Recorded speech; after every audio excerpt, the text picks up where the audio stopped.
Breaking news overnight, Iran strikes back against Israel after U.S. bombers destroy Iranian nuclear facilities.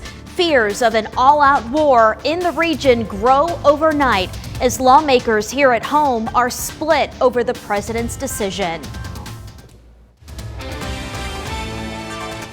This is breaking news from Local 3 News. We are following breaking news from overnight on Local 3 News Weekend Today. Thank you for joining us. I'm Michelle Herron. In just the last hour, Iran's foreign minister says diplomacy is not an option, as the U.S. will be fully responsible for what comes next after U.S. troops bombed Iranian nuclear sites. Iran's first retaliatory strikes are already underway. Sirens sounded through Israel just before 1 o'clock this morning, warning of Iran's first retaliatory strike since the United States bombed its nuclear facilities. Israeli first responders are on the ground right now, surveying the damage and searching for survivors. This video shows the missiles flying across Israeli airspace. At this time, we know at least 80 people have been injured. This strike was a direct response to President Donald Trump's decision to bomb Iran, despite the president saying just yesterday he was giving Iran 2 weeks to negotiate an end to its nuclear program.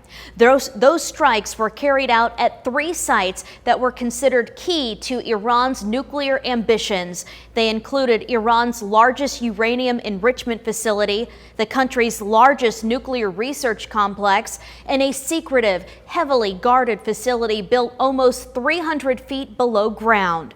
All 3 were previously targeted by the Israeli military, but only the United States has bombs powerful enough to destroy the facilities by air.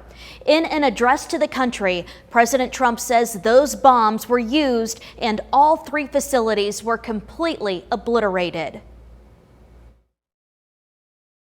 I decided a long time ago that I would not let this happen. It will not continue. I want to thank and congratulate Prime Minister Bibi Netanyahu. We worked as a team like perhaps no team has ever worked before. And we've gone a long way to erasing this horrible threat to Israel. I want to thank the Israeli military for the wonderful job they've done. And most importantly, I want to congratulate the great American patriots who flew those magnificent machines tonight, and all of the United States military on an operation the likes of which the world has not seen in many, many decades. Hopefully, we will no longer need their services in this capacity. I hope that's so. Trump also warned Iran against targeting the United States in retaliation. The commander-in-chief says Iran has 2 options: peace or, quote, tragedy for Iran. Iran's foreign minister, however, is promising, quote, everlasting consequences.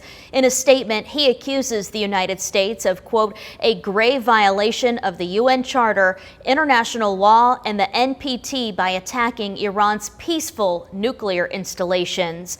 In accordance with the UN Charter and its provisions allowing a legitimate response in self-defense, Iran reserves all options to defend its sovereignty, interest, and people.